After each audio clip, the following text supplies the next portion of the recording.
안녕하십니까. 사랑과 기쁨과 희망을 드리는 사이클TV입니다. 반갑습니다. 전국에 계시는 중학교 3학년 여러분 반갑습니다. 자, 오늘은 3강 이제 화학 반응에서의 질량 변화 그리고 질량 보존의 법칙 요거 설명할 건데요. 자, 일단은요. 우리가 간략하게 좀 정리를 하면 자, 질량 변화니까 자, 볼게요. 빨간색이야. 잠깐만요. 질량 변화니까 질량 변화한다라는 건 세 가지가 있겠죠. 첫째, 질량이 증가하는 경우가 있을 거고요. 두 번째, 질량이 감소하는 경우도 있을 거고. 세 번째, 질량이 변하지 않는다. 일정인 경우가 있을 거예요. 아시겠죠?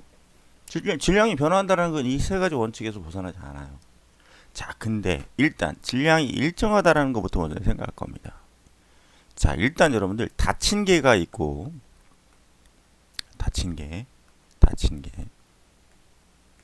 열린 개가 있어요. 열린 개. 자, 여러분들 닫힌 개는 그냥 무조건 뭐든지 간에 질량은 보존됩니다. 질량은 일정해요. 이 이유는 뭐냐?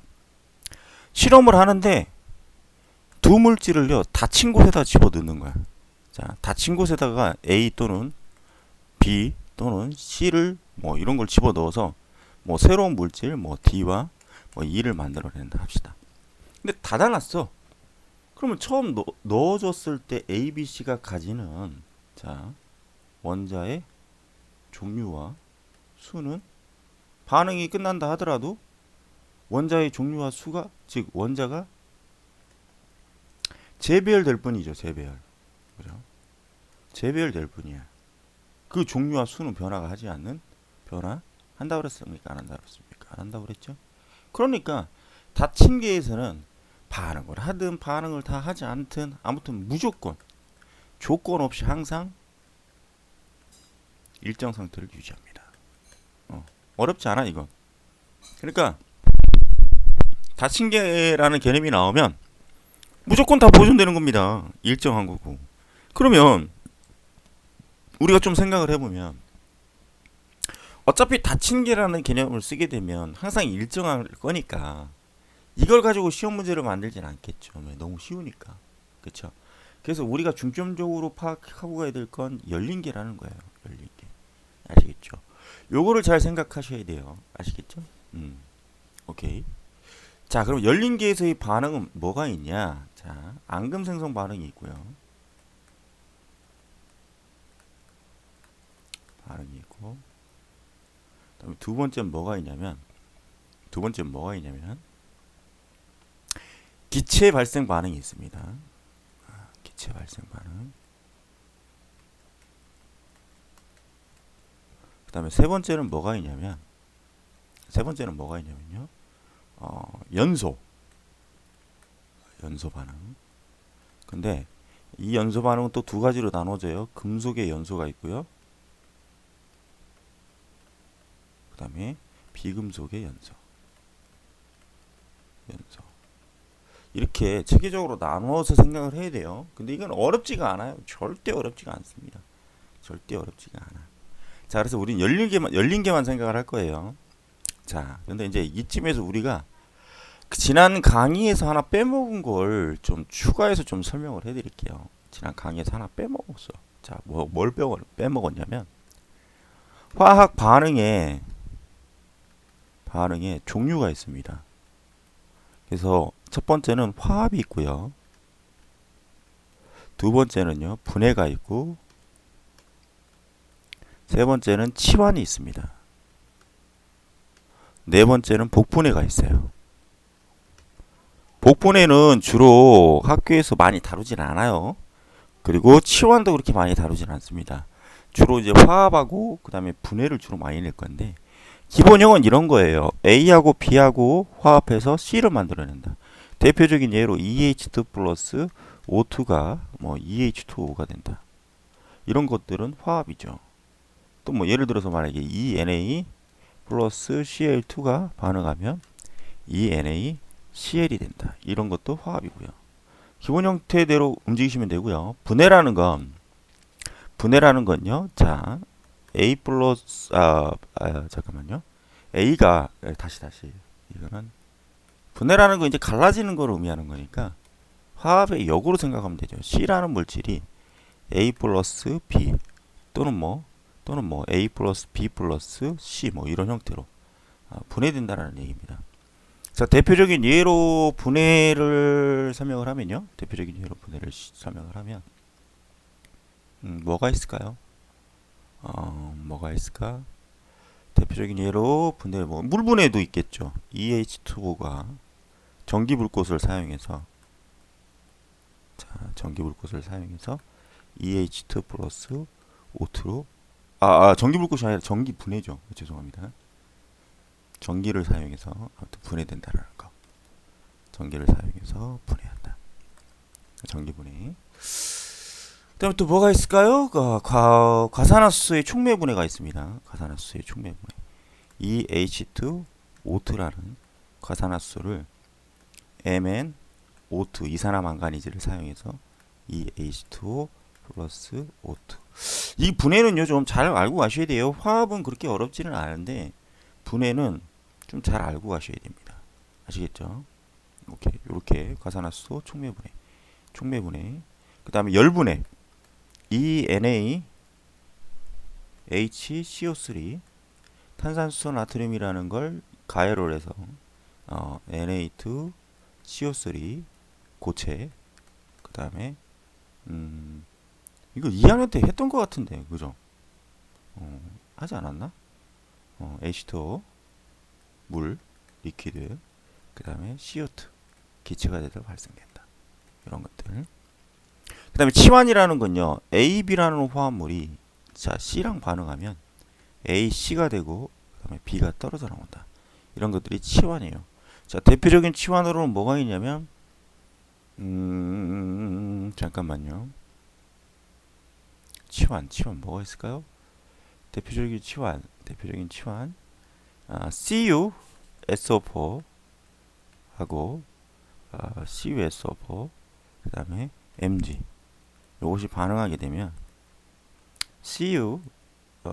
잠깐만요. 이게 반응하게 되면 어떻게 되느냐? 반응하게 되면 Mg SO4가 되고요. 그 다음에 CuSO4는 황산굴입니다. Mg는 마그네슘. 그래서 황산 마그네슘이 되고 Cu가 떨어진다. 화살표가 밑으로 간다라는 얘기는 고체가 된다라는 얘기예요. 그럼 치환된 거죠. 자, 그다음에 이제 복분해를 이제 주로 많이 쓸 건데 이번 파트에서는 복분해라는 얘기는 분해가 복수로 일어난다는 거예요. AB 플러스 CD가 분해하면 AD 플러스 CD 이렇게 됩니다. 오케이. 근데 이게 여기서 궁금한 게 하나 생겼어요. AB라는 게 분해되고 CD라는 게 분해돼서 AD가 되고 CB가 되는데 좋아. AD가 되는 것까지는 이해가 가. 근데 왜 CD가 되느냐? CB가 되느냐? 요거는 살짝 이해가 안 가죠. 자, 해볼게요. 일단 예를 하나 들고 해보겠습니다. 자, 대표적인 예로 NaCl 플러스 AgNO3. 요거 만약에 대표적인 반응을 얘기하면 자, 자를 겁니다. 얘네들은 금속이에요. 금속. 자, 그럼 금속으로 포함하고 있으니까 요 녀석들은 양이온이죠. 양이온. 근데 규칙상으로 항상 양이온을 왼쪽에다 쓰게 되어 있습니다. 전 세계 표준 규칙상 양이온을 왼쪽에 쓰게 되어 있어요. 오케이. 자, 그러면 여기는 음이온이죠. 그럼 얘가 A, B, C, D라고 하면 보편적으로 양이온을 먼저 쓰게 되어 있기 때문에 A, D는 맞죠. 왜? Na, NO3. 그럼 NA가 양이온이고 얘가 음이온이니까 얘는 괜찮아. 그럼 얘는 결국은 A, D. 근데 중요한 건 뭐예요? BC였단 말이에요. 그럼 양이온을 먼저 써야 된다고 그랬으니까 AG를 먼저 써야죠. 그 다음에 CL 이렇게. 그 다음에 화살표가 아래로. 이건 앙금이 생긴다 이 얘기입니다. 아시겠죠? 그래서 앞전의 강의에서 대표적인 3대 앙금 설명했어요. AgCl, CaCO3, BaSO4. 그죠? 그래서 여기는 C, B 이렇게 된다는 얘기입니다. 이건 제가 생각해낸 비법이에요. 자, 그래서 여러분들 이거를 아주 간단하게 여러분들 머리에 각인시킬 수 있도록 사이클이 제가 말씀드릴게요. AB 아빠 CD 카드 좀 내놔봐. 응? 아빠 카드 좀 내놔봐. 아빠 카드 줘 안 줘 빨리 내놔. 그러니까 아빠가 뭐라 그러세요? 계속 아들이 카드 내놓으라고 지랄지랄 하는 거야. 아빠 카드 내놔 씨. 빨리 내놔 카드. 나 돈 좀 쓰게. 그러니까 아빠가 뭐라 그래요? 졸라 짜증날 거 아닙니까? 그러니까 뭐라 그래요? 아들 시비 걸지 마 이거죠. 아들 시비 그만 걸어 막 이런 거. 아들 시비 그만 걸어라. 어? 물론 이제 오프라인에서는 이거보다도 또 다른 표현을 쓰는데 오프라인에서는 아들 쉬 더 이상 얘기 안 할게요. 어? 유튜브 부모님들도 많이 보시고 계실 테니까 더 이상 얘기 안 하겠습니다. 이거 얘기하면 사이클 저 새끼 나쁜 새끼라고 애들한테 심한 욕이나 가르쳐주고 그런다고 막 또 뭐라고 하실까봐 더 이상 얘기 못 하겠습니다. 아빠 카드 내놔. 그러니까 아들 시비 걸지 마 이거죠. 근데 여러분들은 나름 이 개념 대충 필 올 겁니다. 아들 시비 걸지 마 이거죠. 이거예요. 그래서 저는 항상 그렇게 설명해요. 아빠 카드 좀 주세요. 아들 이거죠. 이거 이렇게 해석하시면 되게 쉬워집니다. 오케이, 되게 쉬워져요. 이걸 한글로 만들어도 마찬가지예요. 이게 염화나트륨이니까 봐요. 염화나트륨 이건 무조건 적용될 수 있어요. 이건 대한민국의 나만이 알고 있는 비법 중에 하나야. 이거 소문 내지 마세요. 아니 소문 내지 말라고? 아니야 소문 내야지. 소문 내야지. 우리 방송 발전하려면 염화나트륨이고요. 이거 질산은 한글로 마찬가지로 만들어도 마찬가지입니다. 오케이. 자 보십시오. 아빠 카드 좀 주세요. 그러니까 그러니까 아들 그럼 염화은 그죠? 순서만 바뀔 뿐이죠. 염화은 아들 슈 그럼 질산나트륨 이렇게 된 겁니다. 그리고 요게 앙금이에요. 됐죠? 질산나트륨 이게 질산나트륨 이게 염화은 아시겠죠? 화학 반응식은 이런 식으로 정리를 하시면 되는 건데 지금은 이거 화학 반응식이 주된 목적이 아니니까. 자 이제부터 갑니다. 질량 변화 조건을 우리가 공부하고 있는 거니까 질량 변화. 자 앙금 생성 졸라 쉬워요 여러분들. 이거 어려운 거 하나도 없어. 자 두 물질을 집어넣어서 앙금을 만드는 실험이에요. 그럼 이거 그냥 갖다 씁시다. 얘가 앙금이 되는 거야. 그럼 두 물질 집어넣고 얘가 앙금 됐어. 그럼 열어놨어. 앙금이라는 건 가라앉는 거예요. 이렇게 가라앉는 거야. 빠져나가질 않아. 가라앉는 거야. 그럼 두 물질을 집어넣는데 빠져나간 것이 없어. 그럼 질량이 감소하지도 않죠. 그죠? 들어오는 것도 없는 거예요. 넣어주지 않는 한 들어오는 것도 없어. 그럼 증가하지도 않아. 그럼 결국은 뭐예요? 감소나 증가 없으니까 앙금 생성 반응에서는 무조건 1점. 끝. 자 기체 발생 반응에서는요. 대표적인 예로 CaCO3 탄산칼슘 이 녀석을 염산에다 집어넣으면 CaCl2라는 염화칼슘 그리고 물이 생기고요. 그 다음에 CO2가 생겨요. 기체가 생겨서 위로 올라갑니다. 그럼 얘는 열어놨으니까 기체가 돼서 빠져나가는 CO2가. 그러니까 얘는 질량 감소. 끝. 질량 감소. 끝. 끝났네. 그죠? 열린 공간에서 질량 감소될 수밖에 없지. 그럼 질량이 감소되니까 반응 후의 질량이 반응 전의 질량보다 훨씬 작아야 된다는 얘기예요. 어렵지 않아. 자, 그 다음에 연소 반응에서요. 여러분들 비금속 연소. 예를 들어서 나무가 비금속입니다. 연소한다는 얘기는 산소하고 결합시킨다는 거거든요. 그럼 나무 역시도 마찬가지로 C와 H를 포함하고 있는 거예요. 그리고 나머지 물질이 포함되어 있는 건데 그거는 쟤야. 근데 이건 의미가 없어. 나무를 연소했을 때 연소는 산소하고 결합시키는 거니까 CO2하고 H2O가 생기겠죠. 그럼 얘가 기체예요. 그럼 열린 공간이니까 빠져나갔겠죠. 그럼 얘는 감소네. 감소. 어렵지 않네. 뭐가 어려워 개뿔다고 나. 어렵지 않죠. 오케이. 어렵지 않아요. 자 그러면 이제 봐봐요. 이제 금속의 연소가 이제 또 중요합니다. 금속의 연소. 금속의 연소는 좀 생각을 해볼게요. 금속의 연소 생각해 봅시다. 금속의 연소는 뭐냐면 강철섬의 연소인데요. 또는 뭐 마그네슘의 연소. 얘네들이 다 금속이니까. 강철섬의 연소야. 그러면 연소는 뭐예요? 산소하고 반응시키는 거죠. 그래서 강철섬의 연소는 4Fe 플러스 3O2가 반응을 하면 이 Fe2 O3가 되는 겁니다. 그러면 여러분들이 아마 교재나 또는 문제집 같은 데 보시면 양팔조를 놓고 이쪽에다 강철섬을 놓는단 말이에요. 오케이. 그러면 이거는 4Fe. 여기다도 강철섬을 놓는단 말이에요. 그럼 여기도 4Fe 일단. 오케이. 4Fe. 근데 오른쪽만 가열을 해요. 오른쪽만 가열했다는 얘기는 산소를 공급했다라는 얘기거든요. 공급. 그러면 이 오른쪽에서 반응해서 4Fe가 아니라 얘는 이 Fe2 O3가 생긴 거예요. 이 반응이 생긴 거야. 그럼 여기에서는 이 O3가 보세요. 자, 3O2라는 게 4Fe에 추가된 거죠. 추가. 그리고 이 녀석이 고체 솔리드 상태이기 때문에 도망가질 못해요. 그러니까 결국은 3O2가 결합된 만큼 여기에서 질량 증가가 일어난다는 얘기입니다. 질량 증가. 그럼 이렇게 기울어지겠죠. 오케이. 이렇게 기울어질 거 아니에요. 그죠? 이런 거예요. 마그네슘도 마찬가지입니다. Mg 플러스 EMg 플러스 O2가 반응해서 EMgO. 달라붙은 산소만큼 질량이 증가한다는 거예요. 그럼 여기 질량 변화는 끝났네. 끝났어요. 끝났어. 자, 그래놓고 라부아지에가 보세요. 라부아지에가 질량 보존의 법칙을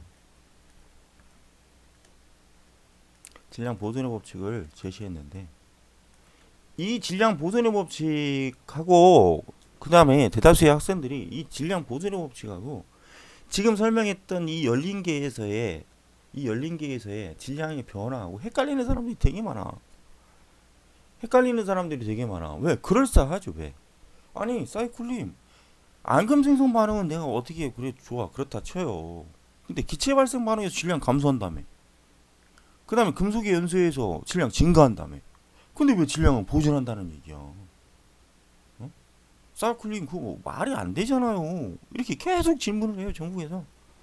여기서 말하는 질량 보존의 법칙은 여러분들 열린계에서 보세요. 열린계에서 감소해서 빠져나간 거나 또는 추가된 거나 이것까지 모두를 포함했을 때, 자, 이게 무슨 얘기냐면 이산화탄소가 빠져나가요. 빠져나가는데 얘까지 고려하자는 거야. 빠져나간 것까지. 여기 얘가 추가돼요. 그럼 얘까지 고려하자는 거야. 얘까지. 그러니까 이 반응식 내에서 얘를 더한 값은 얘 한 값과 같다는 거야. 즉 감소한 것까지 고려해서, 즉 감소되었으나 그것까지 포함한다면 질량은 보존될 것이다. 이 얘기예요.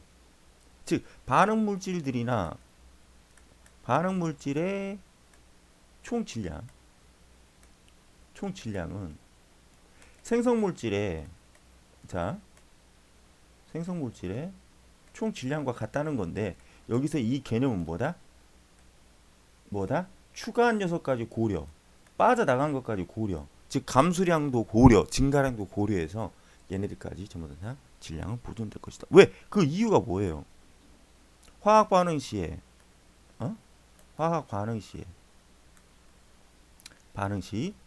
원자의 종류와 수는 변화하지 않기 때문이죠.